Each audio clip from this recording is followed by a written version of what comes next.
ફટાફટ નજર કરી લઈએ દિવસભરના ટોપ 10 ન્યૂઝ પર। તાપી જિલ્લામાં ધર્મ પરિવર્તનની ઘટનાઓ પર ભાસ્કરે રજૂ કરેલા અહેવાલો બાદ તંત્ર એક્શનમાં। તાપી જિલ્લા કલેક્ટરે શાળાઓમાં થઈ રહેલી ધાર્મિક પ્રાર્થનાઓ, સ્તુતિ ગીત અને પુસ્તક વાંચન પર પ્રતિબંધ મુકાવ્યો। મણિપુર અને નાગાલેન્ડના બોગસ લાયસન્સને આધારે હથિયાર ખરીદવાના કૌભાંડમાં નાગાલેન્ડના અધિકારીઓની સંડોવણીની શક્યતા વ્યક્ત કરાઈ રહી છે। ક્યારેય નાગાલેન્ડ ન ગયા હોય તેવા લોકોના ત્યાંના એડ્રેસ પર લાયસન્સ બની ગયા અને યુએનઆઈ નંબર પણ જનરેટ થઈ ગયા છે। અમદાવાદના જમાલપુરમાં વકફ બોર્ડના ટ્રસ્ટી બની છેતરપિંડી કરનારા 5 ઝડપાયા। બોર્ડની જમીન પર શાળા બનાવવાના બદલે 5 શખ્સો કરોડો રૂપિયાની મિલકત હડપ કરી ગયા અને ગેરકાયદેસર ભાડું વસૂલતા હતા। ગોંડલમાં એક સાથે 4 લોકોની અંતિમ યાત્રા નીકળી। સરદાર પાસે કાર અકસ્માતમાં માતા પુત્રી સહિત કુટુંબીજનો મોતને ભેટ્યા હતા। આજે તેમની અંતિમ યાત્રામાં આખું વાતાવરણ શોકમય બની ગયું। ક્ષત્રિય સમાજના મહિલા નેતા પદ્મિનીબા વાળાની પોલીસે ગોંડલ હની ટ્રેપ મામલે ધરપકડ કરી।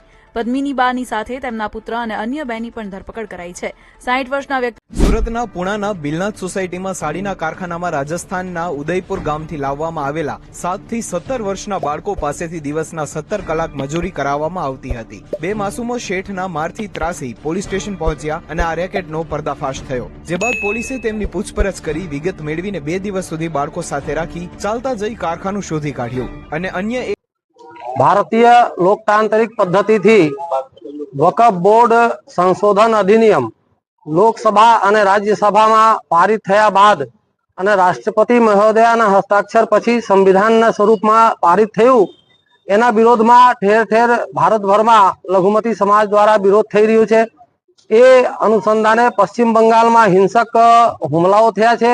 ખાસ કરીને મુર્શિદાબાદમાં હિન્દુઓના ઘરો સળગાવવામાં આવ્યા છે, લૂંટવામાં આવ્યું છે, બહેન દીકરીઓની ઇજ્જત લૂંટવામાં આવ્યું છે અને એના કારણે હિન્દુઓ ત્યાંથી પલાયન કરવા માટે મજબૂર થયા છે। લગભગ 200 ઘરો સળગાવવામાં આવ્યું છે અને 500 હિન્દુ।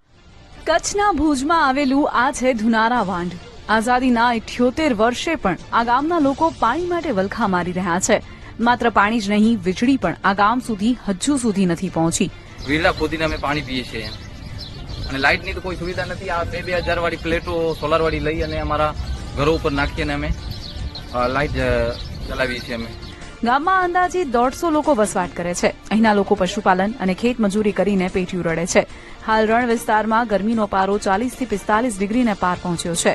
આકરા તાપમાં સ્ત્રીઓ માથે પાણીના બેડા ભરીને લાવે છે।